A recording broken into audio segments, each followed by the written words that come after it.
These are the beautiful Berkshire Mountains in northwestern Connecticut, an area of some of the most expensive and exclusive real estate in the entire world, and also the scene of some of the most elegant country living imaginable. But set in this beautiful sylvan setting is a racetrack, Lime Rock Park. Hi, I'm Brock Yates, and welcome today to the running of the SCCA Bendix Trans Am here at Lime Rock. Lime Rock has been the scene of road racing for over 30 years, and some of the most famous amateur and professional race drivers have competed here. Not only have they competed here, but some have started their careers here. Two men come to mind. Paul Newman took his first ride in a race car here at Lime Rock in 1970, and his car owner, Bob Sharp, an SCCA driving champion in his own right, started his racing career here as well. Today, they'll be driving a race car considerably quicker than those that they started their driving in years ago. This is a Nissan 300ZX Turbo, a car that is one of the very quickest of the Trans Am automobiles. Now, its power plant is an interesting one. It's a turbocharged V6 engine. Now, V6 engines, in many ways, are believed to be the wave of the future in all kinds of motorsports.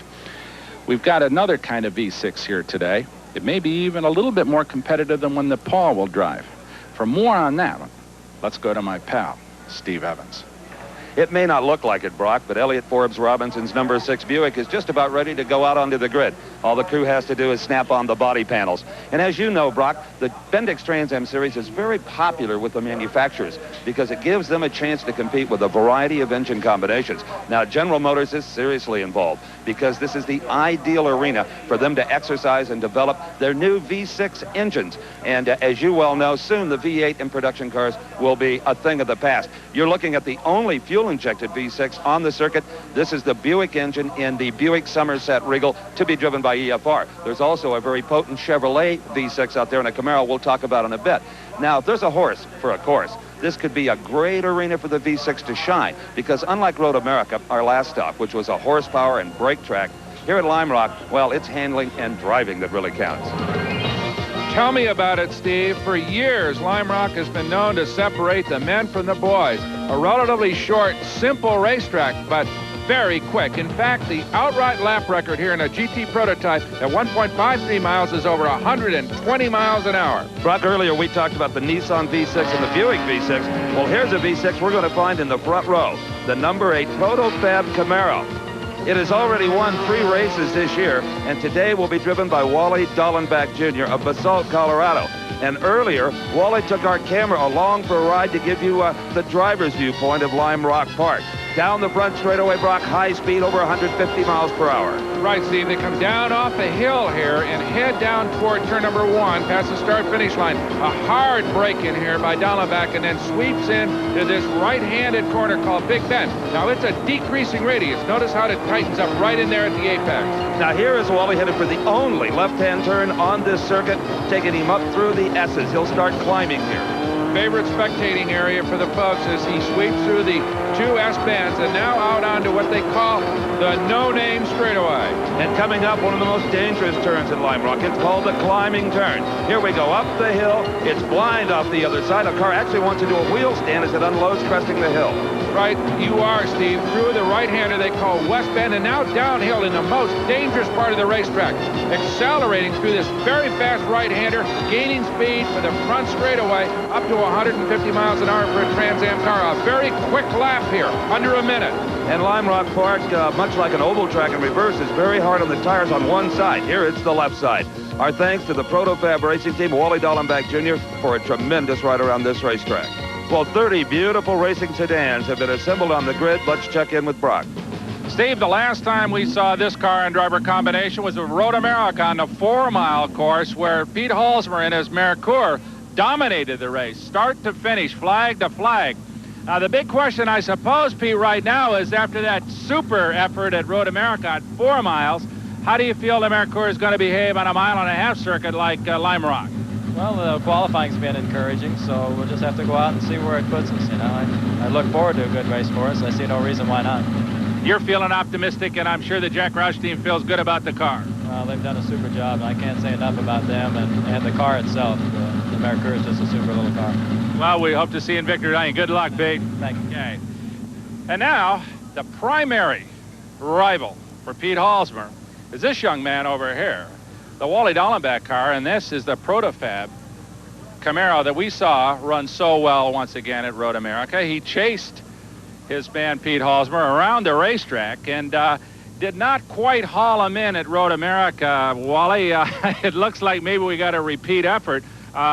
What do you think about Pete and that race car on this particular course? Now, that's a whole lot different kettle of fish here at 1.5 miles as opposed to the 4 miles at Elkhart Lake. Do you think you got a better shot at him, or is it about the same? Oh, we got a better shot at him because here with the V6, I think we're going to have an advantage with the torque coming off the corners. Plus, we're running about the same weight they are, so I'll be able to go in as deep, if not deeper, under braking. So we made the switch for that reason. We got out-knobbed at Elkhart, but he's going to have a little tougher here. All right. Well, I know it's going to be a good one. You guys always put on a super show. Best of luck, Wally. Thank you. Okay. All right, Steve, back to you. Well, Wally talking about the knob in the cockpit of Pete Halsmer's Turbo Mercure that controls that turbocharger boost. Wally doesn't have a knob, but he does have our camera. We'll be along for the ride today in the number 8 Protofab Camaro. And here's a young man who has been brought in by the Roush team to specifically chase down Wally Dallenbach if he can. Scott Pruitt. He's at a V8 Capri, Roseville, California. We saw him at Riverside come from 31st on the grid to win his first ever SCCA Trans Am race. Starting beside him, Jim Miller, Oak Brook, Illinois, the other Protofab car, the teammate of Wally Dallenbach Jr. This is a V8 automobile. Usually they bring a third car for Greg Pickett. Greg, not here today, so it's up to Miller and Dallenbach to hold off 3 Roush cars, Steve, the third one being this. That's right. Chris Neifel has squeezed his 6'6" frame into yet another McCore. We saw him at Road America in a V8 car. He says he's much more comfortable in this machine, really likes it. Okay, starting beside him, Elliott Forbes Robinson and the Ron Nash prepared Buick V6, a car that has come so close over the season, but not yet in the winner's circle. Many think just a matter of time, though, Brock. And here he is, Paul Newman, the number 33 car. As you mentioned in the open, Brock, he's very comfortable at this racetrack, has a lot of confidence, but a little disappointed with his qualifying position. Yes, but I would imagine that he'll start to move up. That turbo car should work very well here on this 1.53-mile Lime Rock road course. And a lot of wonderful traditions here at Lime Rock, Brock, and this is one of them. This is Lime Rock's version of Baryshnikov, Malcolm Labatt Simon, the chief starter. I wonder if he's really serious about that. Anyway, here they go, underway. Pete Halsmer and Wally Dallenbach on the front row. Now, those guys are pals, Steve. They race against each other often, but it's a whole different story as far as their team owners are concerned. Oh, that's right. The Protofab Chevrolet team is comprised of a lot of people who last season were with Ford in the Jack Roush operation, including, of course, Wally Dallenbach Jr., who won the title for Ford. Bob Riley, the car designer, he defected. They don't get along that well. They don't even pit anywhere near each other. And, of course, it's a classic Ford versus Chevrolet rivalry that we see spanning motorsports of all kinds across the United States. And this particular racetrack, Brock, might be a great equalizer. As Dallenbach said, the boost knob isn't going to be quite as valuable to Pete Halsmer as it would. The V6 car is better balanced, should be a little easier on tires. That's why Wally Dallenbach Jr. selected that over a V8. Well, Steve, you said earlier, Lime Rock is a lot like a short track, like an asphalt mile, and we're going to see some wild action here right after this. We'll be back for the start. This special presentation of American Sports Cavalcade is being brought to you by the makers of Autolite spark plugs. If Autolite's on it, there's copper in it.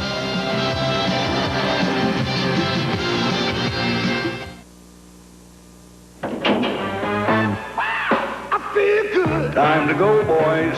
You've been in there long enough. Hey, we're not even tired. I feel good. So I've checked the mileage, Andy. Hey, we're the Autolite. We're guaranteed.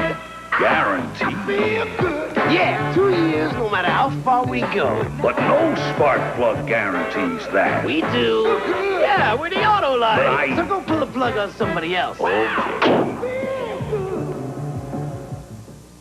If you have ever dreamed of becoming a race driver and taking a straightaway at over 150 miles per hour, then you need the Power Basics of Auto Racing. World-famous racing driver Pernelli Jones brings you the finest how-to racing video you'll ever own. Learn the basics of racing from the best professional drivers, cornering, passing, power shifting, and more by calling 1-800-833-7000. Road and Track magazine says the Power Basics of Auto Racing does a superb job on getting you started in racing. This how-to auto racing video cassette is only $39.95. Call toll-free 1-800-833-7000. Or save COD charges by mailing $39.95 plus $3 shipping and handling to Auto Racing, care of TV Offer, Post Office Box 10030, Stamford, Connecticut 06904. Order yours now and get this $9.95 Auto Racing book free. This powerful how-to auto racing package of video and book is yours for only $39.95 if you order now. Hi, I'm Florence Henderson, and this is Jim and John Hager. If you're like us, you spent many pleasant hours just relaxing around the kitchen table talking with friends.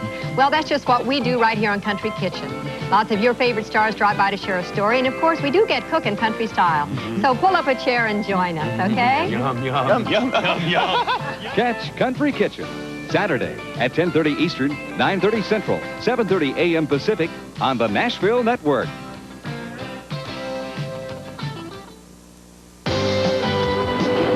We're just moments away from a start of the SCCA Bendix Trans Am here at Lime Rock Park in Connecticut. I'm Steve Evans along with Brock Yates. And Brock, they are just now coming out of that final diving turn onto the front straightaway where I believe we're going to see a green flag. We are, Steve, as Halsmer and Dallenbach almost nose to nose under the starter's flag. There it is, and it looks as if Halsmer has the inside line going down into turn number 1. Yes, that's Halsmer with the yellow bumper on that Mercure. Slides underneath Dallenbach, and oh, look at this! That is Scott Pruitt. Pruitt moved right around Wally Dallenbach Jr. That's what he's paid to do. What an aggressive driver old Scott is. As they go through the S's, we've got 2 Ford products, 2 Lincoln Mercury Capris and Mercures leading it here. Now, Jack Roush, the team owner of the Mercury cars, very concerned that the McCours are going to be much harder on tires than the V6 car like Dallenbach's running in the 3rd spot there. Apparently, Brock, with the turbo lag, when that boost hits, it just wants to literally smoke the tire. As Dallenbach tries Pruitt down low through West Bend, doesn't make it work. Off the corner and down the hill they go. Halsmer leads it through the hairiest part of the racetrack here, that diving turn onto the front straightaway. And it's so critical, the diving turn, that you carry all the momentum you can out onto that long front straightaway. Now, Halsmer's instructions from the team manager, get as big a lead as you can get, and then hopefully we can cool it a little bit during the middle or towards the end of the race, but charge. Well, it's going to work for him at this point because Pruitt now holding back Dallenbach, so there's a little blocking going on here, unconsciously at any rate, but you can see, look at that, Pruitt got it all over the racetrack coming off the S's, and now Wally gets underneath him and will probably get by as they head toward that uphill corner. The V6 Camaro about 250 pounds lighter, and it pays off here. Wally Dallenbach takes back that 2nd position and is now going after that little dot you see in front of him. That's Pete Halsmer. Through West Bend and now heading down the hill here at Lime Rock. Halsmer leading it. Right behind him now, Wally Dallenbach in the number 8 Camaro. So it's Ford Chevrolet with Jim Miller running in the 4th spot in another of those prototype Camaros. He is trying to catch up with Scott Pruitt. Well, there's the Lincoln Mercury Mercure of Pete Halsmer out front through the turn number 1, the Big Bend. And you can see here through Wally Dallenbach's windshield that Halsmer is really running hard with that car. And it doesn't look like Wally right now is able to move up on it. Well, no one knows how much of the knob Pete Halsmer is using right now. He controls that boost inside the cockpit, but I've got a feeling, Brock, that he's got it pretty well maxed out. I'm sure he has right now. He'd like to move through some of the slower traffic that he's coming up on right now and try to break away from the field a little bit. And a pretty good race developing, Brock, to the 4th position. If the driver of the number 28 Camaro, Jim Miller, looks in his rearview mirror, he's going to see coming strong the number 6 Buick of Elliott Forbes Robinson. Forbes Robinson got around Chris Neifel. Well, Elliott, of course, one of the real veterans, runs stock cars, Can-Am cars, Formula Atlantic cars, a real veteran, a former Californian, now living in Denver, North Carolina. Drives the wheels off anything he's in and has all kinds of experience here at Lime Rock as well. Well, Pete Halsmer, who we saw win at Road America just a few weeks ago, enjoying about a 5-car length lead right now. But Wally Dallenbach Jr., Brock, is starting to pick him up a bit. Well, that could get interesting as they head into some slower traffic. Here is the race for 10th. Now, that number 42 Buick Somerset Regal there, Steve, a familiar face to us. That is Tommy Riggins, the IMSA star. His kind of making his debut in Trans Am competition. He's run a couple of races, has yet to dial the car in really well. Right in front of him, Les Lindley from California in his number 80 Camaro. Right up there among the points leaders with consistent finishes all season. And as we've seen, Brock, in some of our earlier Trans Am coverage, it doesn't particularly matter where you start on the grid. A good, steady performance by a Les Lindley could put him up into the top half a dozen very easily. Well, he's done a fine job all year long running on relatively low funds as Tommy Riggins puts a move on him, heading down into turn number 1 and moves into that 10th spot. We're going to see a lot of passing, Brock, I think, in that particular location where you pass under braking if you've got that low line. Tommy Riggins, well, you bring it out, he'll race it. This man can drive anything. He sure can. And a super guy out of Jacksonville, Florida, sets up cars, builds race cars, and does his own chassis work. As we said earlier, he's got a way to go with a Trans Am automobile, but he has proved himself. We know he can drive them, and it'll just be a matter of time before he gets that car competitive. Look at this, Wally Dallenbach Jr. The V6 Camaro has narrowed the gap between himself and the leader, Pete Halsmer, in the Turbo McCord. Dallenbach is really on a charge now, Brock. I think he took a few laps to settle down. Halsmer's starting to feel the pressure. Oh, he is. Well, don't forget, he had to get by Pruitt to move in behind Pete Halsmer as they head down toward the S's. Here's the that white Camaro trying to get underneath Halsmer in the S's. There's no way, though, that Pete will let him by in this particular part of the racetrack. Well, Dallenbach told you, Brock, he felt that he could outbrake Halsmer. We're going to find out here real quick. As they head toward that climbing turn, that blind right-hander, uphill, it crests a hill here that you can't see where you're going. You kind of wonder. I've been around here a whole bunch of times, and it is a wild corner. There they go, sweeping through West Bend and down the hill. Now, this is the hardest part of the racetrack. It'll be interesting to see if Dallenbach challenges coming out of this final turn headed up the main straightaway. That's an awful good place to execute if you got the power to do it.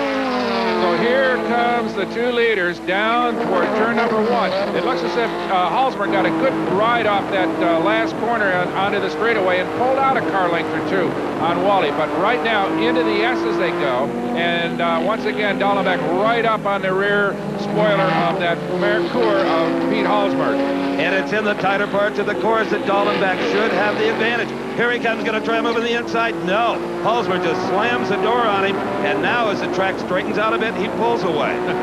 The classic road racer's lament. I caught him in the corners. He got away from me on the straight. Heard that a lot. There they go through West Bend again. Dallenbach moving right in behind Halsmer. Now remember now, down this hill and through this sweeping right-hander where you'll pick up speed and knock out 155 miles an hour on this straightaway, we see Pete Halsmer in that turbocharged Merkur pull away every time. And that indeed is due to the turbocharging. You consider the engine is about half the size of Dallenbach's as far as cubic inches is concerned.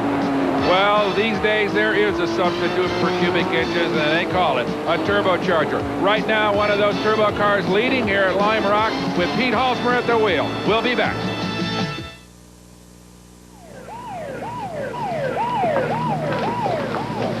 You know, whenever we senior Americans get together, the subject of health care is sure to come up, and costs are skyrocketing. Now, friends, if you think Medicare is the answer, listen to this. Today, Medicare pays less than half of the average health care bill. Less than half. You're responsible for the rest. That means a stay in a hospital could cost thousands of dollars out of your own pocket. Let me ask you something.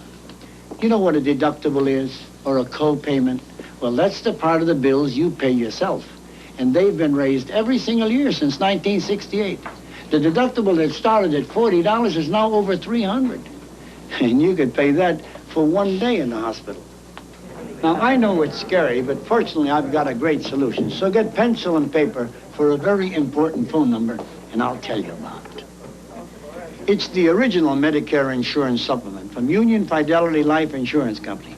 I'm sold on it. Look, it pays direct to you, not to the doctor or the hospital, unless that's what you want. And it pays regardless of any other coverage you have, including Medicare. And it guarantees to match your Medicare hospital increases dollar for dollar every time they go up. And best of all, if you're 65 or over, you can't be turned down for any reason. So get the Medicare insurance supplement that's already helping to protect thousands of senior Americans across the country. This information kit explains it all, and it's yours absolutely free when you dial our toll-free number. There is no obligation. So do yourself a favor. Call right now. At this time in your life, you really deserve peace of mind. Take Danny Thomas's advice and call for this important information today. Call toll-free 1-800-228-5757. That's 1-800-228-5757, or write to Danny Thomas, Trevose, PA 19049. I would imagine you could still find a steeplejack listed in the area yellow pages, as hundreds of churches like St. Mary's Church here in Lakeville dot the Connecticut countryside. St. Mary's Church is only about 2 miles from where this action is taking place. Wally Dallenbach Jr. in the Chevrolet V6 Camaro challenging the leader Pete Halsmer in the Turbo Mercure. And Steve, we've got 3 makes: Buick, Chevrolet, and Lincoln Mercury riding in among the top 5. Paul Newman in the Nissan Turbo car back there in 6th spot. Chris Neifel has fallen back. He started in the 5th spot and now is riding in 7th. Well, Pete Halsmer is riding right up front, but getting continual pressure from Wally Dallenbach Jr. Now Halsmer's car, and here comes Dallenbach, going to try to get him on his straightaway. I doubt that that's going to work. No, I don't think so, Steve. I think that Mercure simply has too much power, and it's shown it repeatedly on the straightaways as we watch one more time as Dallenbach moves in behind Halsmer here in the S's. Now, this could get a little interesting because we got some slower traffic up ahead, and let's see how these 2 guys maneuver through it. Well, talk about a gentleman. We just saw Kerry Hitt there drive his Corvette off the racetrack to let the leaders by. Well, earlier, Brock, Jack Roush told me his big concern with the Mercure is that on this particular track, especially in the climbing turn, it doesn't have enough weight over the rear axle, and there's no ballast he can move around in the car. They've worked hard to get this chassis right, and Pete Halsmer, who holds an industrial engineering degree from Purdue University and is an excellent chassis man, has helped Jack a lot with trying to get this car working. And right now, it's doing just fine. Notice how it pulls away from Wally down this long front straightaway. Well, there's a move by Halsmer. He gets underneath Bob Beinert in one of the slower cars. That's a Trans Am, and puts a little bit of space between he and Dallenbach. Here comes Halsmer through the S's, locks up that inside set of tires. Smoke comes off him, but he's got a little bit of a cushion right now on Dallenbach. But one thing we should point out, Brock, there will be no pitting for tires. There'll be no pitting for anything. This is a 100-mile sprint race. Absolutely. These guys just stand on it for the whole distance as up through the climbing turn. Dallenbach trying to move back in on Halsmer, but Pete got a good move when he got underneath Bob Beinert in that 180-degree big bend. And the driver in 2nd spot there in that Camaro, Wally Dallenbach Jr., is currently leading the Trans Am drivers' point standings. If he can win it this year, Brock, he'll be the first repeat champion in the Trans Am in over 12 years. Could be interesting, but right now he's had some problems in the last few races, so he wants very badly to finish this event. As we watch Pete Halsmer, your current leader, the engineer from Anaheim, California, cool head, ran Super V cars for a long time, was a real star in Super Vs, got a couple of years in the Indy cars, then some GT prototype racing, and now doing so well in the Trans Am series. You know, this track, Brock, should really fit the talents of Wally Dallenbach Jr. because he learned to race. We started racing in asphalt modified cars in New Jersey, and look at him pull right above the bumper. Dallenbach is challenging now. All right, here they go into the West Bend, and right on the, look at this, Dallenbach tries him on the outside. What a move through that fast right-hander, and now he's got the line down through the hill, but it looks like Halsmer is going to muscle his way and hold on to the lead as they go down underneath a whole bunch of slower traffic on the main straightaway. But what a courageous move by Dallenbach, trying him on the outside of a very fast bend at the top of the hill.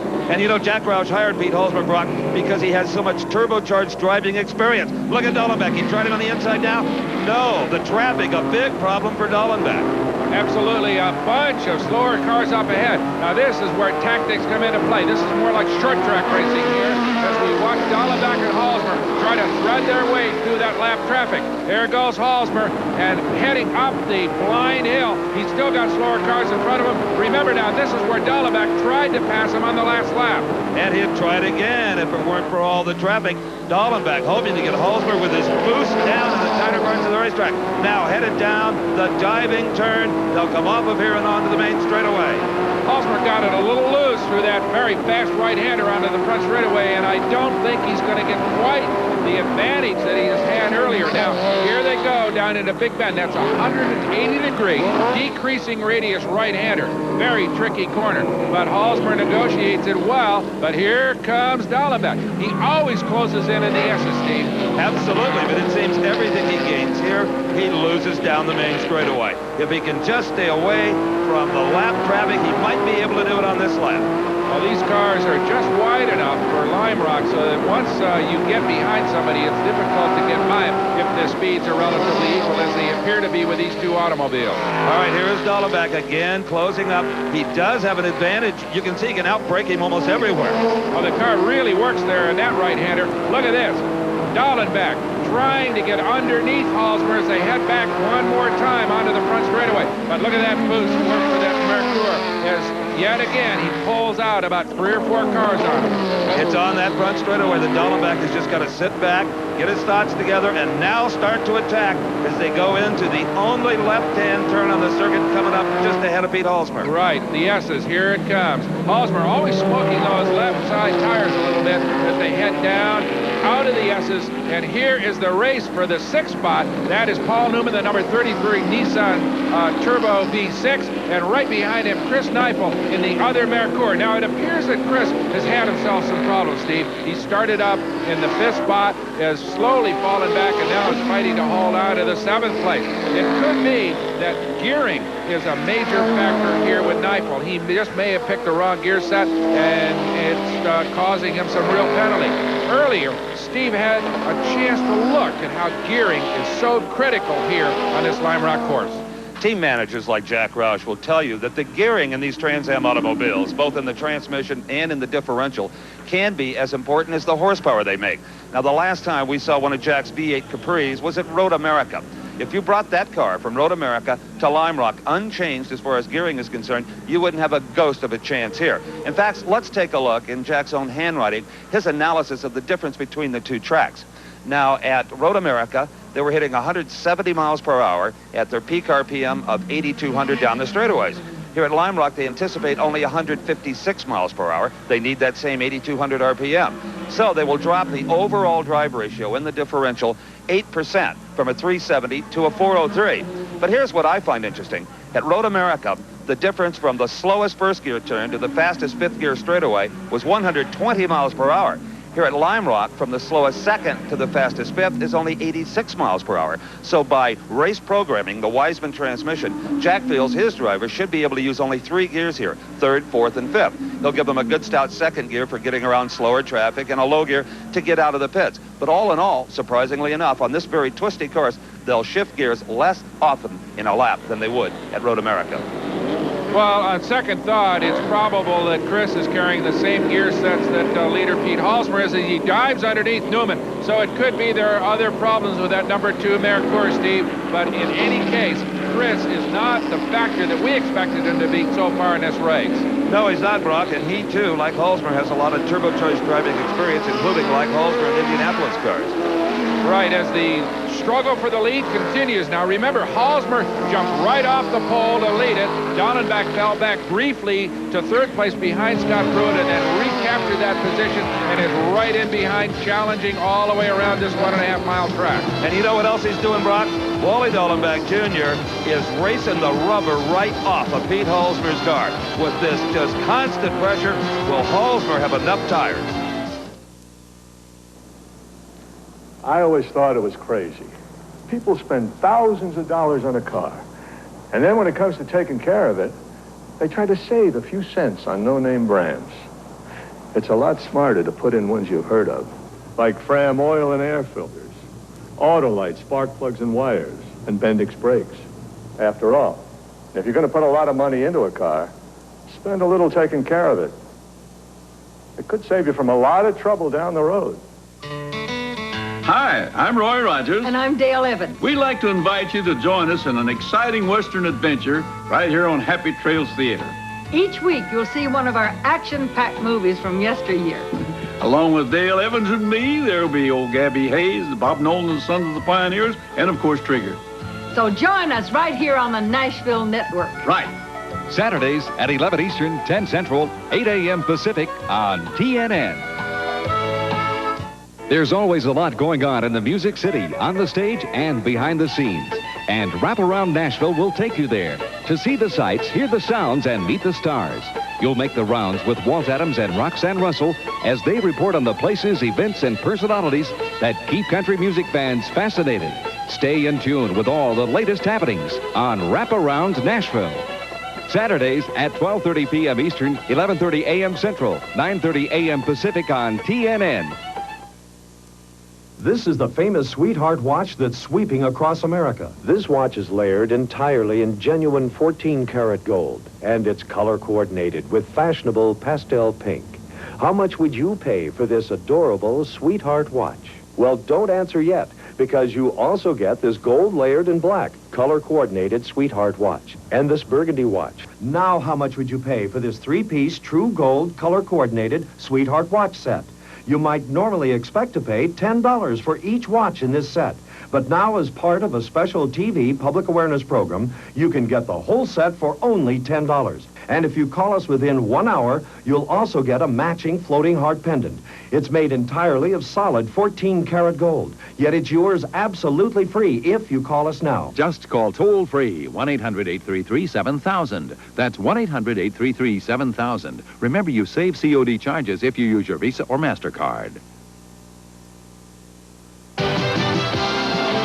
Back at Lime Rock, Connecticut, the SCCA Bendix Trans Am, and the struggle for the lead continues between Pete Halsmer and Wally Donovac Jr. Lincoln Mercury versus Camaro. Paul Newman in the 300CX Nissan is still settled down in that 6th spot, not getting the pressure we might have expected from Chris Neifel behind him. But a good race developing here for the 9th position, Brock.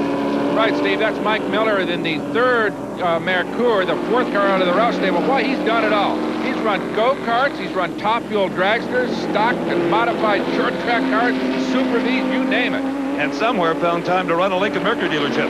Well, that was Tommy Riggins at number 42 Buick. Riggins just in behind Miller. And Steve, that black and orange number 44 Mercure of Mike Miller's and the normally aspirated Buick V6 of Tommy's, kind of a duplication of the race for the lead. The turbo car able to hold off the normally aspirated Buick V6 on this straightaway here at Lime Rock. Down, here they come down off that hill. And you'll see that 44 Mercure begin to pull out on Riggins. That's turbo power, the wave of the future, many people say. Earlier, Steve had a chance to look at what makes a turbo work.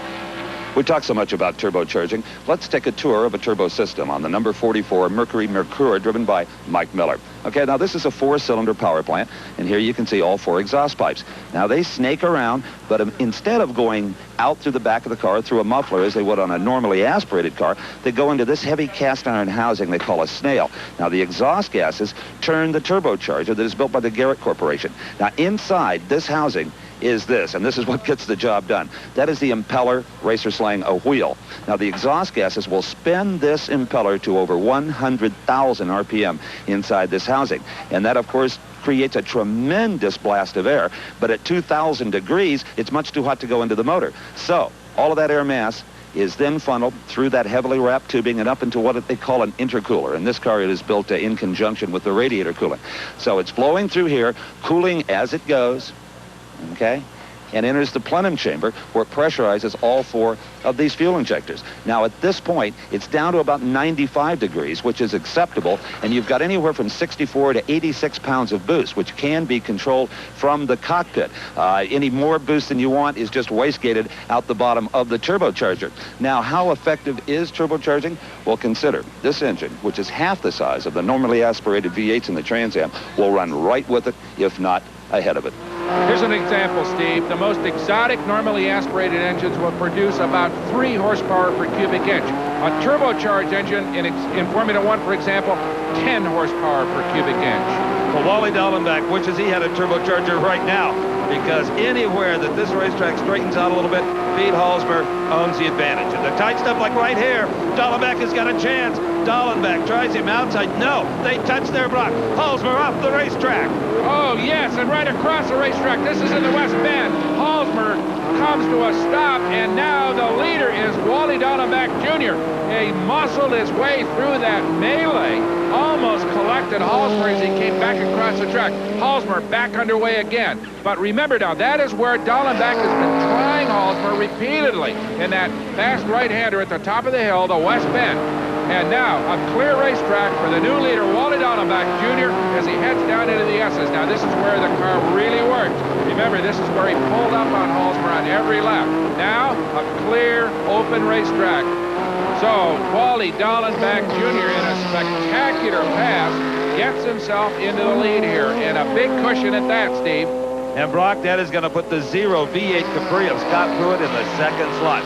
Pruitt, who just loves to run down Dallenbach. They are two of the hottest young drivers in the country. In fact, kind of vying for that title in many ways. Absolutely. As we watch Dallenbach come down off the hill, that right front corner of that car, that's carrying some Jack Roush bodywork and paint on it, I'll guarantee you, Steve. And it may affect the hand. Oh, we've got one off the racetrack.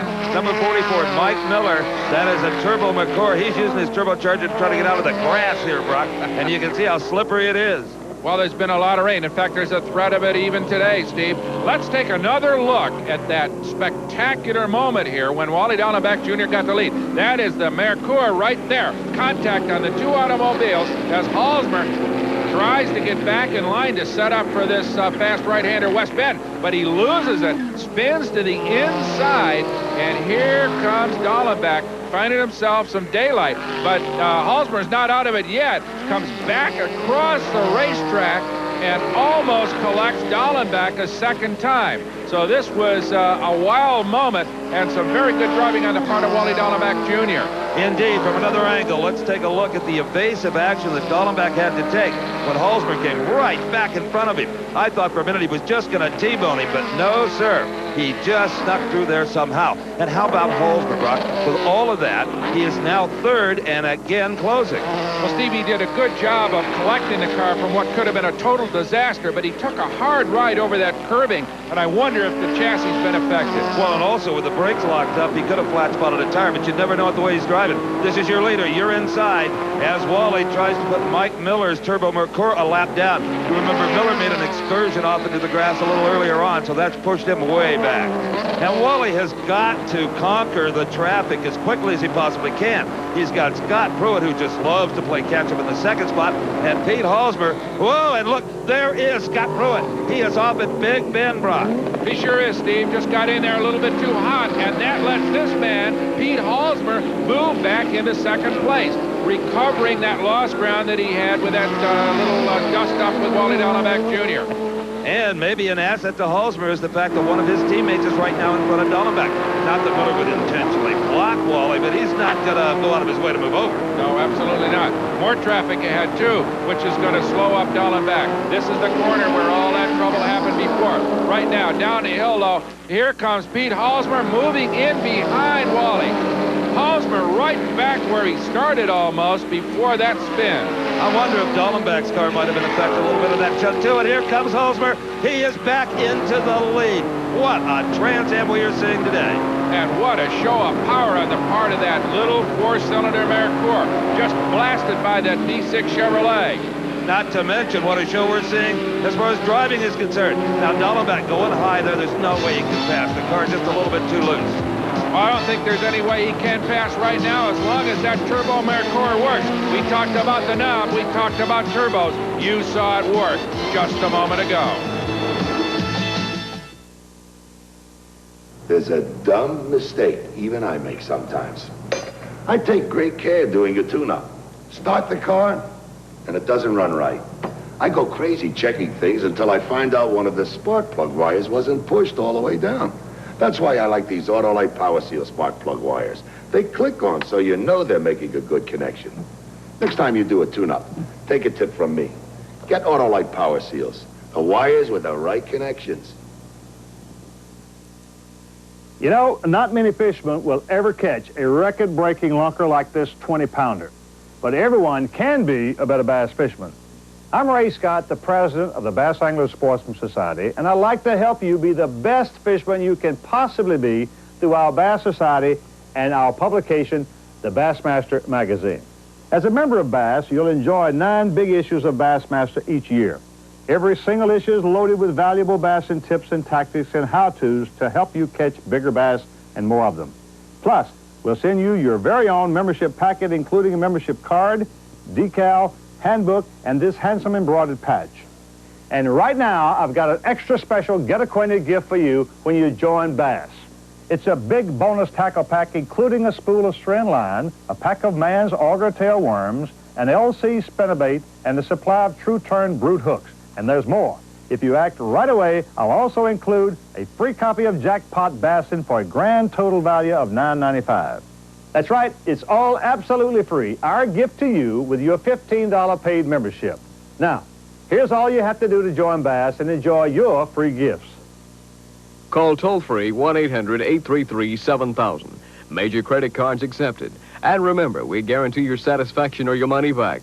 That number, 1-800-833-7000. Give us a call right now.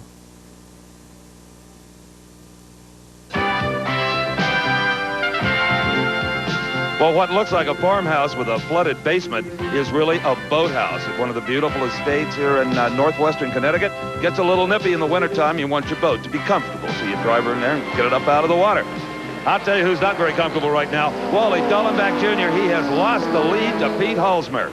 He sure has, Steve, and in very discouraging fashion, because Halsmer spun, as you recall, and then just blew past Wally to retake the lead. So that is an exhibition of power you don't often see on a short racetrack like this at Lime Rock. Paul Newman, the Nissan, still running 6th, and here is Dallenbach Jr. Mike Miller is still a problem for Dallenbach. He sure is, Steve. He's back in 14th. He's a lap down. Halsmer having passed him, but Wally can't seem to get by him. That Mercure of Miller's has gotten awful wide here in the S's. Well, Wally may have to resort to the same kind of a pass he put on Pete Halsmer, where he just kind of nerfed him out of the way. Dallenbach finally gets around Mike Miller, but Pete Halsmer really took advantage of that situation and moved out. Here goes the Protofab Camaro up over that blind hill. Up ahead, you can see the yellow bumper that identifies that Mercure of Pete Halsmer, but he did pull out a fair distance while Dallenbach was trying to get by Miller. One thing Wally Dallenbach and Pete Halsmer can count on, and that is all of the volunteer SCCA workers around this track keeping things as safe as they can. Brock's with one of them.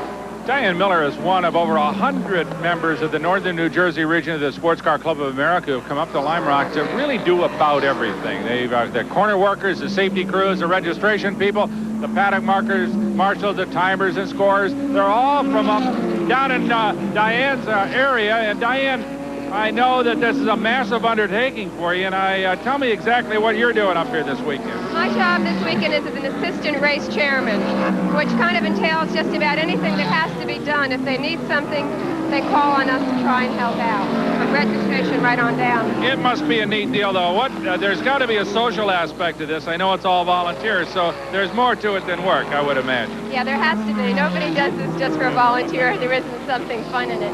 My husband races and my son races, and I've gotten involved because of that. I started timing for them and so forth, and then I got involved more with the region. Was asked to serve as a board trustee on their board of directors, and that's kind of how I've gotten involved. And I now do a lot more than they do, I think, at the races. How much time a year will you devote to the region and to SCCA activities? Well, every race that we participate in, whether or not we sponsor it or not, we are asked many times to help with volunteers, and I'm usually involved with every race that I possibly can, whether it's on a regional level or a national level. And such as the Meadowlands, we do the work out there. I was assistant race chairman out there, one of many. That's a big undertaking. Well, I'll tell you what, we all owe you a debt of gratitude, because if it wasn't for people like you, we wouldn't have any races like this, so we're sure glad you're here. Well, it would be nice if more people would volunteer, because we can always use the volunteers. Okay, well, thank you, Diane, for joining us. You're welcome. Thank you. Well, if you'd like to have a lot of fun at the races with people like Diane, the number is 1-800-255-5550 for more information on joining the Sports Car Club of America. Wally Dallenbach Jr., he's a member. So's the guy in front of him, Pete Halsmer. But we've got a good race back here for the third spot now.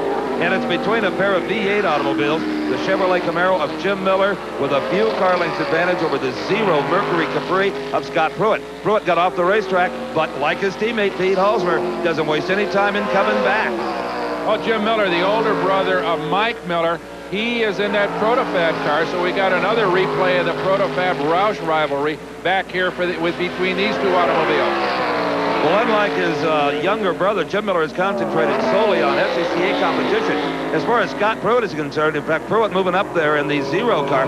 Pruitt, he spends a lot of time on airliners because Roush flies him back and forth between not only this series, but the GTO class and IMSA racing. Well, Jack Roush has stated repeatedly that he views Scott Pruett as a major find and is going to use him over the years in all kinds of competition. I think he sees Scott Pruett able to drive almost anything with wheels. And like so many great race drivers all over the world, Scott Pruett came directly out of go-karting. It is a classic training ground. We recommend it for any young racer. As Scott Pruett tries to move in on Jim Miller through that west bend, this is a corner that leads, as we said, down through that very fast section where a lot of passing is going on. These two normally aspirated cars are pretty even. We're not going to see any of that big boost of horsepower that Hallsberg put on Dallenbach down the front straight.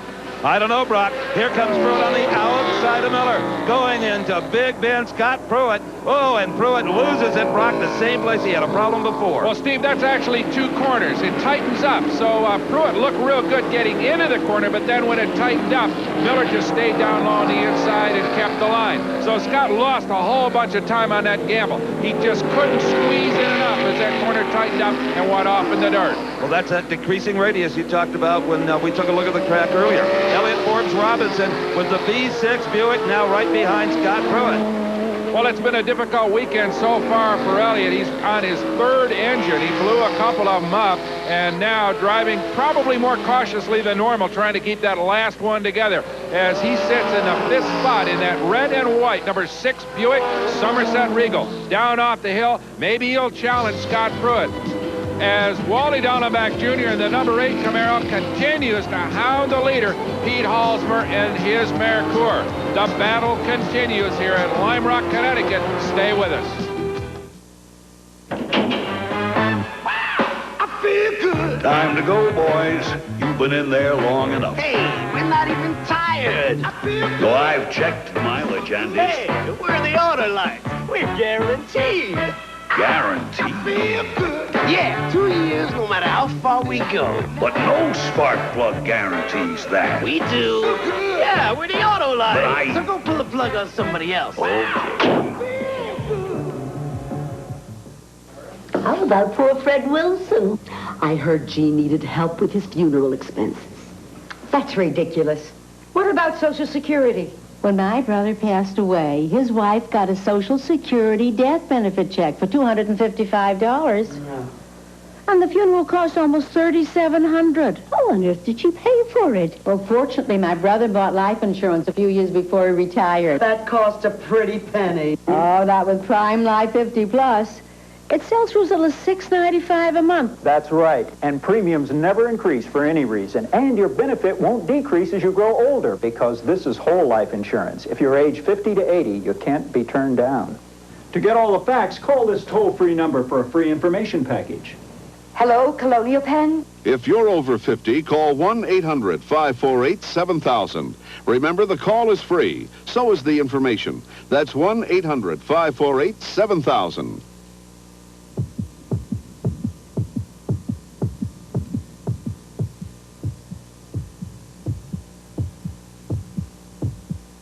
This is America's #1 address for country music. And if you have a question or a comment about your favorite shows on the Nashville Network, please write us in care of TNN Viewer Services, 2806 Opryland Drive, Nashville, Tennessee, 37214. The big question here at Lime Rock, Connecticut is how much longer can Pete Halsmer continue to push that number 3 Turbo McCoy to stay in front of Wally Dallenbach Jr., the Camaro that's right on his bumper. Paul Newman still in that 6th spot. Chris Neifel in 7th. That has been going on lap after lap. Neither gives any ground, neither gains any. Well, Steve, remember earlier in the season, we saw this pair go at it for 100 miles at Road America up in Wisconsin, and the result was basically the same. Wally Dallenbach Jr. crossed the line just a few yards behind Halsmer. So we know that Merkur can stand the pace of a 100-mile flat-out Trans Am contest as we're seeing here today. But whether or not he can hold off Dallenbach, who charged past him once before in a really muscular piece of driving. And right now, though, Halsmer has moved out. That same old pattern exists. as they go down that front straightaway. That turbo car, look at this, Halsmer off. Pete Halsmer is off going into turn number 1, or the Big Bend as they call it here. And I wonder, Brock, if tires could not be the culprit here, for both he and his teammates got Pruitt off at that same place. Well, I speculated earlier that he could have hurt the chassis on that Merkur with that big spin he had when he lost the lead. Now Pete back underway a second time. There's no opportunity here to make any tire changes and still stay in the hunt. This is such a fast pace here that you cannot stop. So Halsmer's going to have to struggle along. In the meantime, Wally Dallenbach Jr., the new leader. And you can bet that Dallenbach is going to back off just a little bit now. He's not getting the pressure he had from any of the Ford drivers, so maybe he can conserve his tires just a bit. But there's got to be a certain amount of frustration right now among the Jack Roush organization. They appeared to have this race up pretty well in hand, and suddenly problems have affected just about all of their cars. Brock is down in that pit area.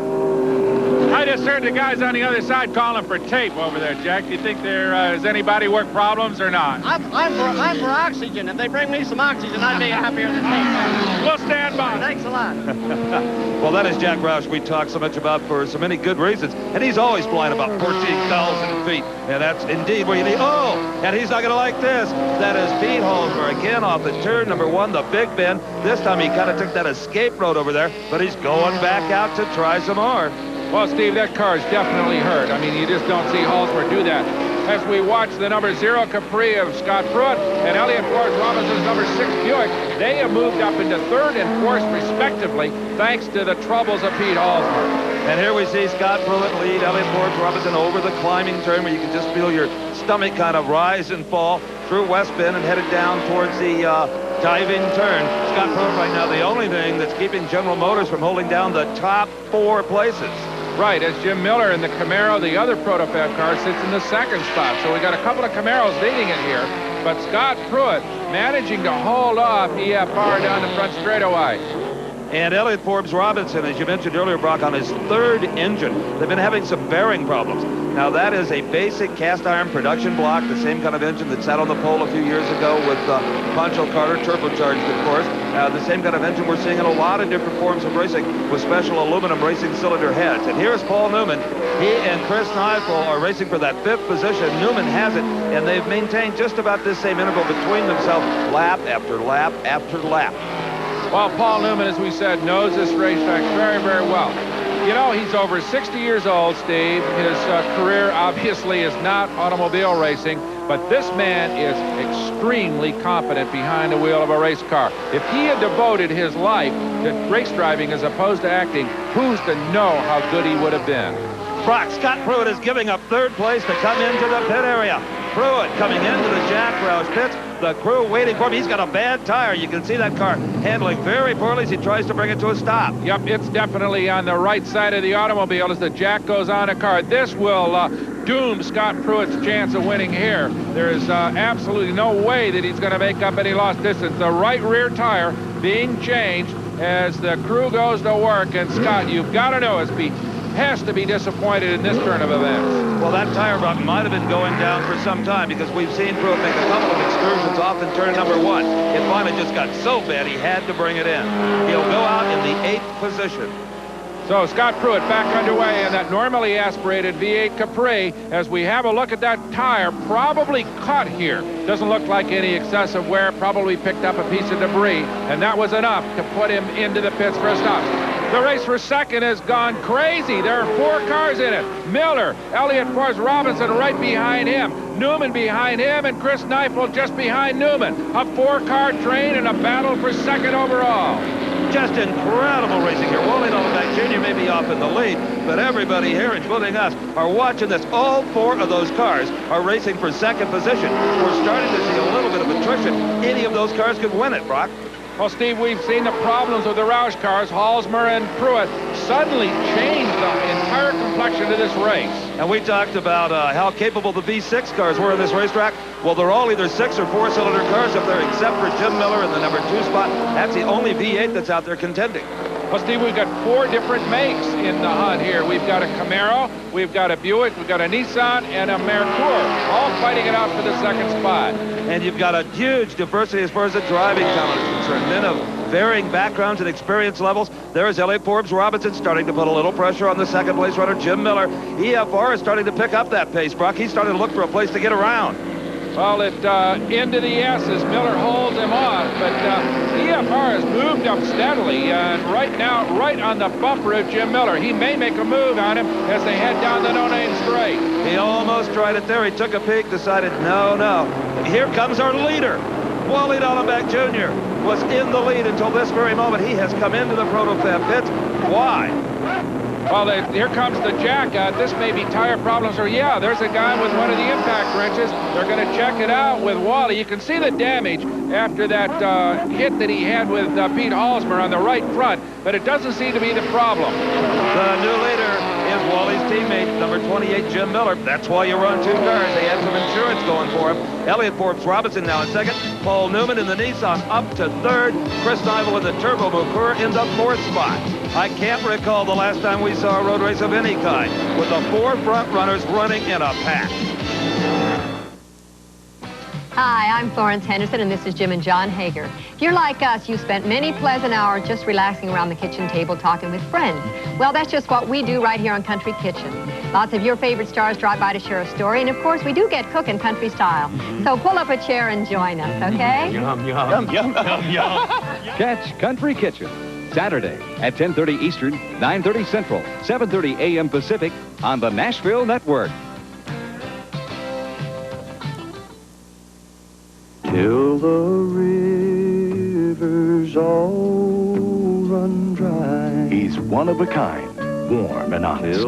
He's had #1 hits 9 years in a row, 13 gold albums. He's Don Williams. Love is on a roll, love is on a good roll. Now, 18 of his greatest hits are all on the very best of Don Williams. I believe in Mom and Dad, and I believe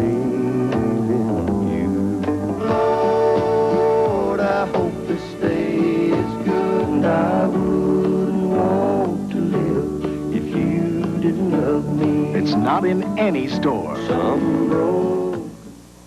To order, call toll-free 1-800-468-1300, or to save all COD and handling charges and pay only $8.98 for the album, $9.98 for the tape. Send check or money order to Don Williams. Care of TV offer, P.O. Box 10030, Stamford, Connecticut 06904.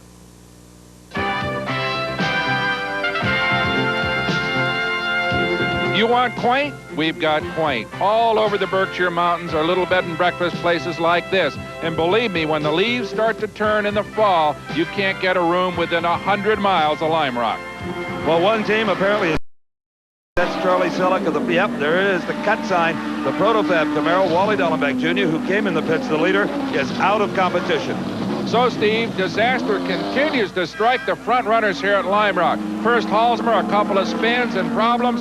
Then Scott Pruitt, a tire goes down on him, and now Dallenbach looks out like he's out for the day. But Jim Miller, the Protofab V8 Camaro, is out in the lead. Elliott Forbes Robinson, the V6 Buick, right behind him. Now, Elliott's car is 200 pounds lighter than that V6, so that could be quite an advantage as far as braking is concerned here. Right, it could begin to spell the differences. The tire wear becomes a factor here as well. But let's not forget Newman and Neifel as well. They're in it, and right on EFR's bumper is Paul Newman. Normally, a V6 car would have like a 250-pound weight advantage, but with the fuel injection, they tag another 50 on, just trying to keep all of this competition somewhat equalized. Yeah, exactly. In fact, Tommy Regan's Buick V6, which is very similar. Look at this. Elliott Forbes Robinson moves in and underneath Jim Miller in that west bend, taking over the lead. So we had a lead change here. Look at this. Elliott just booms down off that hill and takes himself maybe, what, 5 or 6 car lengths past the front straight. And he did it with great authority, Brock. Here comes Paul Newman. Newman on the inside of Jim Miller. Newman is going to take over the second spot. And hard on the brakes is Chris Neifel, trying to keep him getting into the back end of that slowing 28 Camaro. And sideways goes Miller. Miller trying to pinch it down into that decreasing radius coming off of Big Ben spins it. I wonder, Steve, if he's got tire problems. He sure began to falter very, very quickly. Well, he's got some kind of a problem, but Elliott Forbes Robinson, he doesn't much care. He's out of the lead. Paul Newman, who you've talked about before, Brock, his great experience here, just running a very steady race. Now, he has got a turbocharger on that 6-cylinder Nissan. He may be able to make up some ground down the front straightaway. but your leader is Elliott Forbes Robinson, as the complexion of this race changes dramatically. Right now, down in the pit area, Brock has caught up with a young man who was leading until he was forced to pit. Very disappointed Wally Dallenbach out of the car. Wally, it very, very tough, very rugged race. It looked as if Halsmer was going to lose it, and then you were out first. What was it? Well, he was getting pretty wide on me, and he had done that at Elkhart, and you can't do that here. You know, I was faster than he was, and he was just getting wide, and we came up over the hill, and I was on his left, and we made contact, and we both started going side to side, but I seemed to save it, and he spun. But he sure caught up awfully fast. Yeah, well, he didn't stop. We thought he was going to stop. It looked like the car's really crippled, though. What finally put you out? Well, it seems like the clutch is slipping, and it just started slipping, and then no gears will make it go. So, you know, it wouldn't even run on that last lap. It wouldn't go forward. Well, we're sorry. It was a super race as long as it lasted. We thought maybe you could pull it out. I was hoping. The car was working great. The motor was working great. You know, the tires were on good. It is. It's really a shame. Yeah, we're sorry.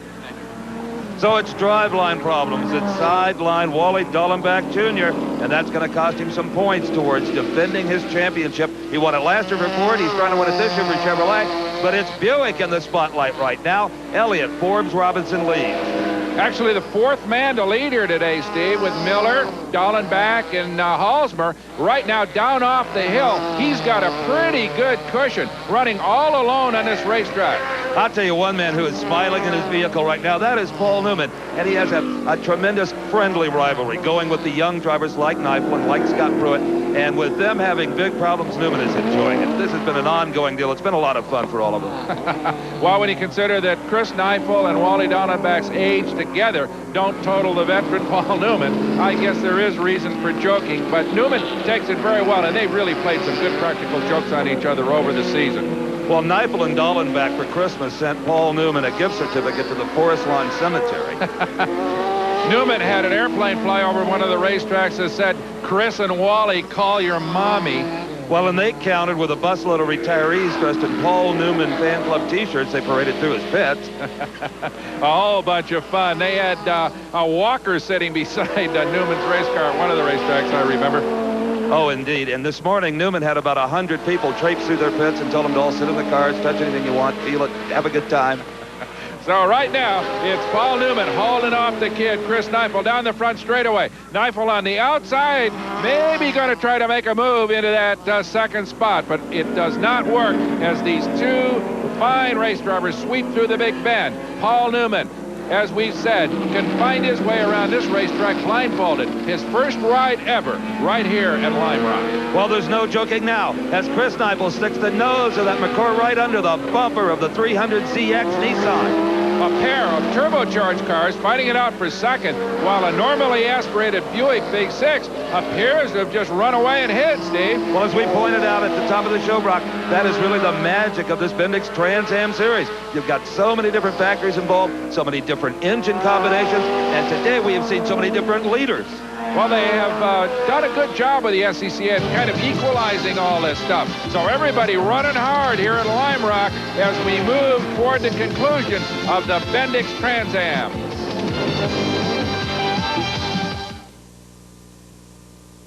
No matter how much you smoke or how long you've been smoking, with the Cigarettes program, you'll quit or your money back. Now, arrest the smoking habit forever with Cigarest. 4 packs of cigarettes a day for over 30 years. Thanks to the Cigarest plan, I have stopped smoking. I've been smoking since I was 17, and now I can finally breathe again. Letters keep pouring in from customers praising Cigarest. People that have completely quit smoking using the Cigarest plan. I was a 2-pack-a-day smoker and tried many times to quit. With Cigarest, I quit in a few short days. The Cigarettes program really worked for me. You're talking to a guy who chain smoked for almost 20 years. I thought I was wasting my money. I'm glad I was wrong. I can't believe I quit. They didn't think they could quit either. But with the powerful Cigarest pills and plan, they quit quickly, safely, inexpensively, and without withdrawal. You can too. Cigarette works even for the heaviest smoker like I used to be. That after dinner cigarette, I didn't want it. With Cigarette, the urge to smoke was gone in days. I thought I'd gain weight, but I didn't. Cigarette gives you the strongest non-prescription formula to ease your craving for nicotine and a program guaranteed to work or your money back. If you don't completely stop smoking after using cigarettes, we'll refund your full purchase price. You have nothing to lose. I thought I never stopped smoking, but I did. If you want to arrest the smoking habit in just 5 days, call us now. With Cigarette, you're guaranteed to stop smoking in just 5 days without withdrawal and without gaining weight. Call toll-free 1-800-852-5555. Use your credit card, save COD fees, or send $19.95 to Cigarette. Box 4444, Carlsbad, California 92008, or call 1-800-852-5555.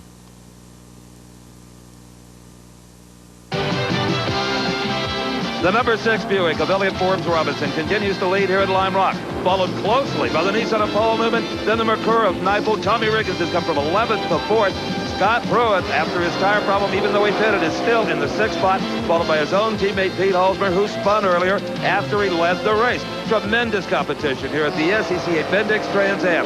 I'm Steve Evans along with Brock Yates, and what a contest, Brock. Right, Steve, as we watch that battle for second continue, Kneifel carrying on, trying to move up on Newman, but that turbocharged V6 Nissan seems to be working better as this race progresses. Oh, look at that. Kneifel almost off in the dirt, gets a couple of wheels off as he comes off that fast bend leading out of the front straightaway. Newman driving with real authority here. That car may be working better and better. The tire combinations just may be working better than the heavier Camaros. There's Elliott. He's leading it. Right in front of him, that's Mike Miller. Now, Miller, remember, it got a little bit wide in a couple of corners and seemed to hold up a little bit some of the moves of Wally Dallenbach earlier. We'll see if he lets Elliott by as they go down the no-name straight.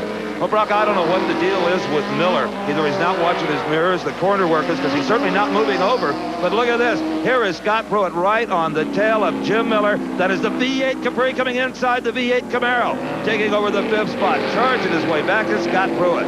Right through the S's. The fans love that. That was a beautiful pass by Pruitt as he continues to try to get back up among the leaders. Got a long way to go, though. Remember, he had that pit stop to change the right rear tire. So Scott Pruitt continues to charge. He doesn't know any other way to drive. The kid is really quick, but he's well back. Here's this Miller Forbes Robinson dice, and remember, Miller is a lap down, and that, as you say, has permitted Paul Newman to move right up on Elliott. Elliott can't seem to get by Miller. Miller not moving over, and I'm really kind of surprised at that. I am too, Brock, and it's not the kind of situation where EFR can wait for the straightaway and make a clean path, because it's there that Miller enjoys a little bit of a horsepower advantage with that turbo. So Elliott Forbes Robinson has just got to try to get by Miller anywhere he can. Brock right now is down to the pit array with a guy who's got to be smiling. Maybe a little nervous, but smiling. He's the man who built that Buick, Ron Nash. Racetrack is getting oily, and there have been a lot of attrition, a lot of fender banging, but it looks like so far he stayed clear of the carnage. Well, that's right. Elliott's a pretty smart driver. He keeps it pretty cool. Well, let's hope he stays that way. Right, thanks. He's a smart driver, but he's got to be a little impatient now. He's still being blocked by that lap car. But here is a terrific race. Miller and Pete Halsmer. Now, you saw one Ford car get by Miller. That was Pruitt. Now, that car is not handling properly. He's getting real twitchy. Oh, absolutely, Steve. He is, remember, he led it and then has slowly advanced to the rear, so he's got some real problems. He's got a brake light out, too. Never passed inspection with that thing. Heading down to the West Bend turn, there could be a chance here for Pete Halsmer to get around Miller. It looks like he's going to try to take him in the inside, and Halsmer hits Miller. Miller spins. Oh, and Halsmer climbs the bank. Up into the tire wall, hit it hard. Pete Halsmer just slammed that number 3 car into the fence. Miller is out, both cars damaged badly. And Paul Newman is challenging for the lead in the 33 car, picking his way through. Elliott Forbes Robinson is on the inside, and Newman just zooms past. The turbo really working on the front straightaway. They head into turn number 1. Newman is the new leader, and we have a full course yellow, Brock, because of that incident with Halsmer and Miller. Newman is going to get a chance to take a breath and relax a little bit. Elliott Forbes Robinson can collect his thoughts, because when, again, the green comes out, this is going to be war. Well, let's take another look at that incident that brought out the full course caution. That is Pete Halsmer in the Mercure, apparently riding right up on the rear bumper of the Camaro, Jim Miller. That gets Miller sideways. Halsmer apparently has no brakes because he just drives right up that hill and stops. Almost goes up into the corner worker's stand. That was a tense situation for a minute. Miller into the tire wall, both cars badly damaged, both drivers out. Okay, they're all right, unhurt, but the caution is out. We'll have a restart here after the racetrack is cleared. Can the veteran Paul Newman hold on? We'll see when we get back.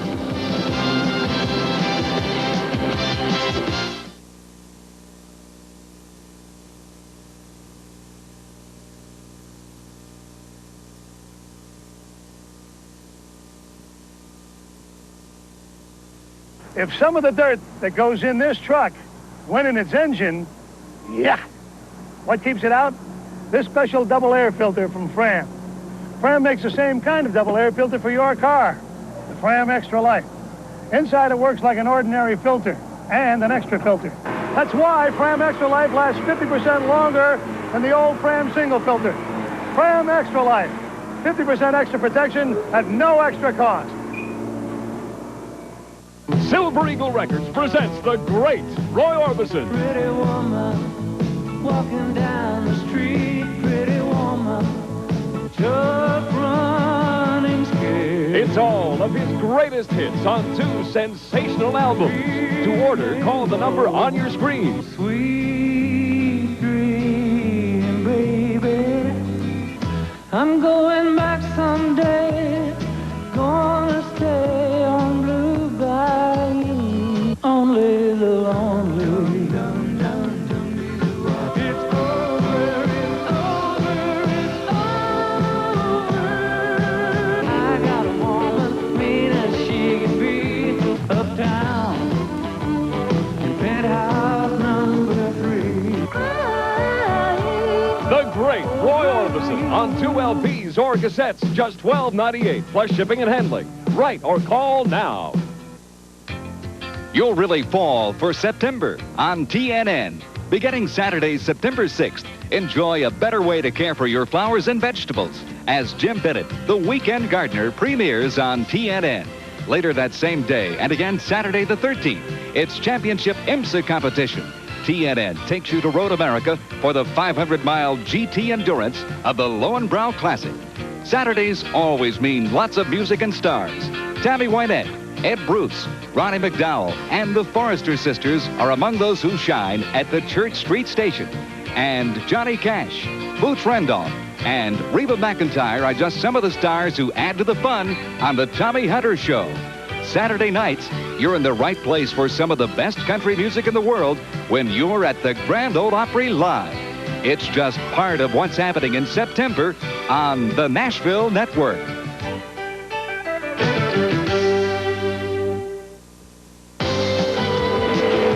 We're still under yellow here at the Bendix Trans Am at Lime Rock. Here's how they line up behind the pace car. Paul Newman with the lead, the Nissan, Forbes Robinson with the Buick, Tommy Riggins with the Buick, then Scott Pruitt with a Ford, Chris Neifel with a Mercure.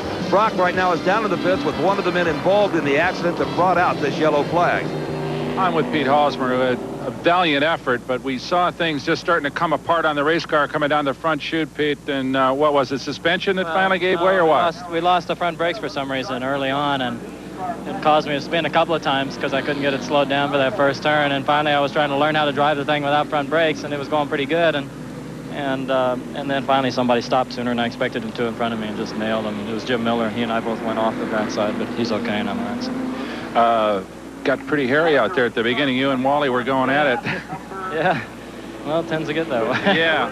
The race car was it something that really with him or what caused the front brakes to go? I don't think so. I don't really know because it just happened, and I hadn't been off track until they went away. So I think something just happened internally I don't know, in the brake system, because I went off and hit the tire wall pretty hard in the front end. So I doubt that. I don't know if they'll be able to tell anything anyway. Well, it's over for the day. We're sorry you're out. Thanks. I appreciate it. Understand that front brakes take far more punishment and are really more important than rear brakes. Here comes the restart. Paul Newman will lead him down the front straightaway towards turn number 1. Elliott Forbes Robinson already looking for a place to pass. He's not going to get it just yet, though. The Nissan has a big turbo horsepower advantage down that straightaway. Elliott Forbes Robinson closing in now as they get into the twistier part of the course. Here is the only left-hand turn. That'll lead them up through the S's. Well, that's exactly the way we saw Halsmer and Dallenbach go earlier in the going. Remember, the turbo of Halsmer worked down the front straight and down this straight, the no-name, and Dallenbach was able to work his way in close in the tight stuff. It seems to be the same situation here with Newman and Elliott Forbes Robinson. But watching these two cars, Brock, let's see if we can see it again. The brake lights seem to come on later for EFR than they do for Newman. Newman is having to get on the binders a little earlier. Well, he's probably carrying more speed into the corner, Steve, because that Nissan has got a bunch of horsepower. Here they come down the front straightaway. We'll see what Paul does. Yeah, he pulls out a little bit as they head down into the Big Bend. He's got himself maybe a 5-car length lead. There's the race for third, and Scott Pruitt challenges Tommy Riggins and moves into the third spot as they head through turn number 1. Indeed, that is the V6 car of Riggins. It is not, however, fuel injected like the machine of Elliott Forbes Robinson. You see a little smoke coming off of the tires of Riggins. He's starting to lose that rubber. Boy, Steve, if Pruitt hadn't made that stop, he could be leading this thing. Here's the race for sticks. Mike Miller in that Merkur just ahead of Les Lindley in the number 80 yellow Camaro. You know, Brock, I've got to agree with you on the point you just made. If Pruitt, if hadn't had to pit, I think he would be the leader, but not so. Well, he's running real hard and trying to move up. He's sitting in the third spot, and of course, with all the attrition we've seen here today, it could still be somebody beside Paul Newman, who leads it right now, though, over Elliott Forbes Robinson down off that hill. He'll hit up to 100 and maybe 160 miles an hour before he gets all over the brake to get into turn number 1. There are only 5 laps to go. We see Paul Newman apparently increasing his lead over Elliott Forbes Robinson. He is indeed doing that. He is. Here he comes around the Big Bend, heading toward the S's. This is where Elliott seems to be able to pull in a little bit in the tight left-hander that is the best spectating area on the racetrack. Here comes Pruitt in third. We just saw the interval between second and third, and it's not that great. Wouldn't it be something, even with a pit stop, if Scott Pruitt could win this thing? Now, that's why that car is brought in here, that V8 Capri. It's really last year's car. They bring it as an insurance policy, really, brought to try to score points for the manufacturer's title in this series. There's the leaders. Here is the leader, Paul Newman, and right behind him, Elliott Forbes Robinson. And you can see that Newman has stretched it out a bit. He is pulling away from Elliott down the front straightaway. The horsepower advantage that seems to exist with that turbo Nissan is starting to play a role. Here comes the third place car. That is Scott Pruitt. Now remember, Pruitt had maybe a 7 or 8 second stop. The Roush crew really did a good job to change that right rear tire to keep him in contention. 4 laps to go, and we've said so often on our Trans Am coverage, Brock, if you bet, you lose. Maybe that won't be the case with Scott Pruitt. There's Elliott Forbes Robinson. Remember, he is the second place car, the red and white, number 6, 6-cylinder Buick. Had the lead briefly until he got snookered a little bit with a beautiful pass by Paul Newman down the front straightaway. Oh, that's Chris Neifel in the other Roush car. He is spun. I don't think he's going to lose a position. That was in the S's, running relatively slowly, so he recovers quickly, gets that turbo Merkur back up to speed. Talk about tense, Brock. That is Bob Sharp, Nissan dealer and car owner, partner along with Paul Newman. He's got himself a real vantage point to try to root Newman on to victory. If Paul can win this, it would be his second Trans Am victory in his career. Well, remember, Steve, earlier this season, we saw him lead at Riverside, California, only to have engine failure that put him on the sidelines. And it was a very poignant moment. He said, I don't have a whole lot more of these left in me. And you really felt bad for him. Right now, though, Elliott Forbes Robinson has moved in a little bit, as he does seemingly on every lap in the S's. But now down that straightaway, leading toward that uphill corner, Newman stretches out a little bit. Up ahead, though, some traffic. And remember, Newman used traffic to jump into the lead, so it may be Elliott's chance for retaliation. That's right, and just about 2.5 laps left in this 100-mile Trans Am sprint race that has seen more lead changes than maybe any Trans Am in recent memory. Okay, heading down toward the start-finish line. There are now 2 laps left in this event. as Paul Newman leads it toward what may be a victory. Elliott Forbes Robinson right in behind him in that big bend. He's fallen back a little bit. Right now, though, his chance to make up some of that distance in the tight stuff. An opportunity for Newman to earn his first victory of the season. Same would be true for Elliott Forbes Robinson. The Buick showed great promise last year, won 2 races. The Ron Nash prepared cars have stumbled a little bit this year, but boy, this is encouraging for him. Brock, they're in this one all the way. Well, I think part of the Buick problem, Steve, is that Chevrolet came in with a prototype team with a giant effort, and the Roush team, of course, with major Ford backing, is in a big way. So the Buicks, a little bit perhaps under-financed, as well as the Nissans. They got caught a little bit off guard, I think, as well. And there's talk, Brock, that the Porsche is going to get back in this series, so it can only get more interesting as we go along. Absolutely. The Porsches are sidelined right now for redevelopment as we head into the final lap here at Lime Rock.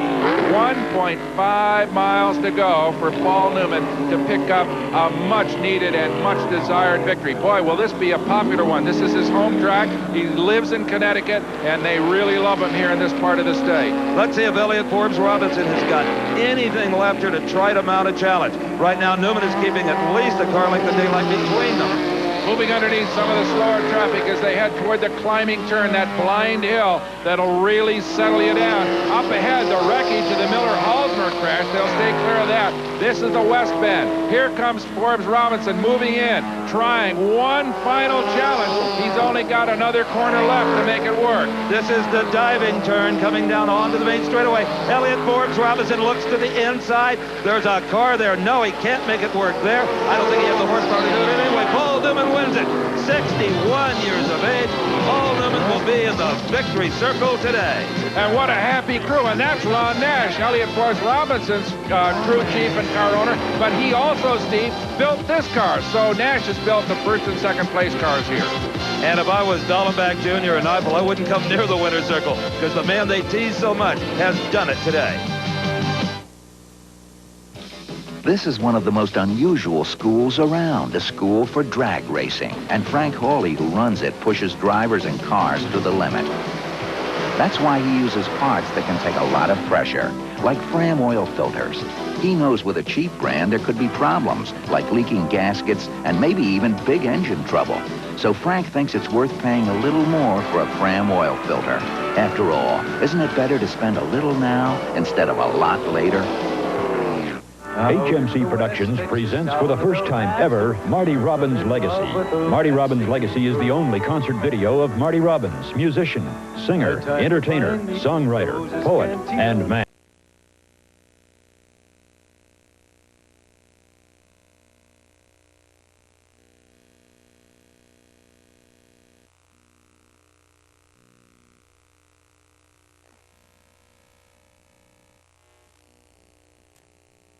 Sweet. In the winner's circle today of the Bendix Trans Am, Paul Newman. Okay, out of the car. Paul. Super. Needless to say, we're delighted. Great race. Great pass. Put it on him right down the front straightaway. Yeah, it was kind of nice. Well, the thing that people don't understand, this is the terminal practical joke. You see, I planned to forfeit the race, and I just wanted to play a joke on Dallenbach and Neifel, that's all. That running joke continues. I'm sure that we haven't heard the end of it, right? Well.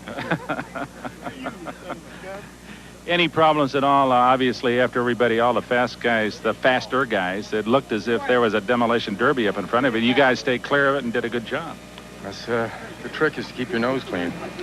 Elliott, did you think you could get Elliott? Well, I wasn't sure. The car up in front has got a tremendous advantage, and it's not easy to pass on this course. And so that's why I figured I'd try a bonsai. Did he threaten at all after the caution went away? Yeah, he was there. I knew he was around.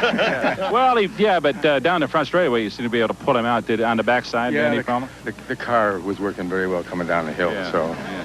Bunch power. Gene Crow got to be pleased. Boy, you got to believe it. I haven't been so pleased in years. Bob, delighted. You bet. You bet. Beautiful. Long time coming, but happy to be here. Super trio. Congratulations to all of you. Thanks a lot. What a great moment for Paul Newman and Bob Sharp to win here in their home state.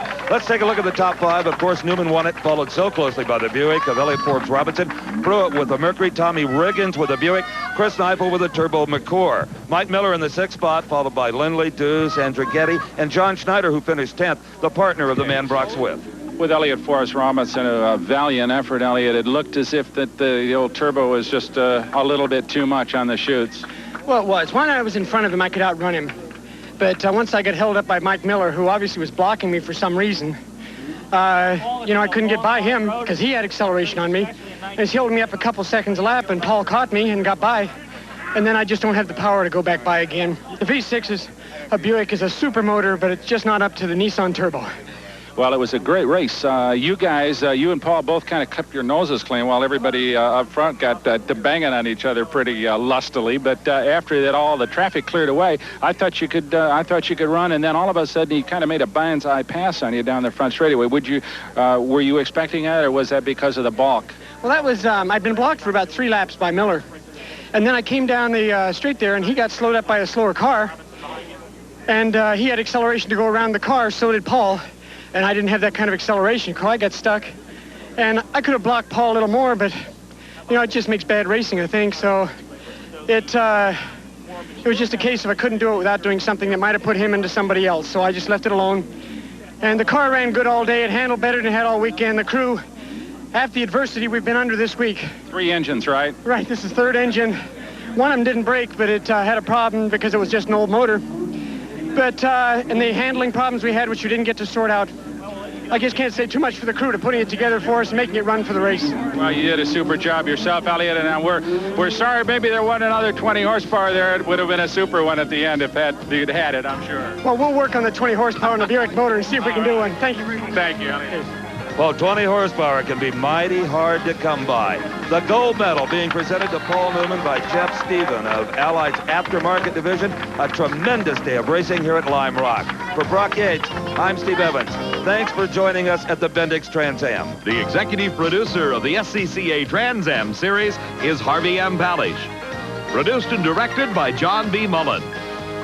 This special presentation of American Sports Cavalcade has been brought to you by the makers of Fram oil filters. Low-cost life insurance for your car. American Sports Cavalcade has been a presentation of Diamond P Sports.